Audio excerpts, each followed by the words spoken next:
اول مره ارسم على جذوع الخشب. هنجيب السر وبعد كده ندهنه على الخشبه. انا مش عارف ليه هي بس الخشبه عماله ترقص. المهم بعد ما خلصنا فقره السحر هنجيب الرسمه اللي احنا عايزين نعمل زيها، وبعد كده هنرسمها، وبعد كده هنحط في ظهرها كسيد، وبعد كده هنطبعها على الجذع، وبعد كده هنبدأ نلون. هنجيب درجات الألوان بقى بين الفاتح والغامق، ونعمل الأول الغامق وبعد كده نعمل الفاتح.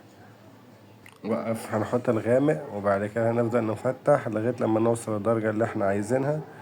لو حسينا ان لسه الدرجة ما فتحتش الأول هنفضل برضه نعيد، يعني نحط أبيض ونمشي واحدة واحدة لغاية لما الريش يبان. هسيبكم بقى تتفرجوا شوية عشان طبعا أنا تعبت من الكلام وهي اكيد طبعا الرسمه موضحه نفسها ان دي حمامه يا جدعان. وبنحط الاول الغامق، يعني هنفضل الو. نعيد ونزيد ونحط الغامق الاول بعد كده نفتح. انت لو انت شايفه غراب دي حاجه ترجع لك انت، دي ما ترجعليش انا. دي انا شايفه حمامه ورسمه كانت حمام، وهي يا رب بقى تعجبكم في الاخر يا رب.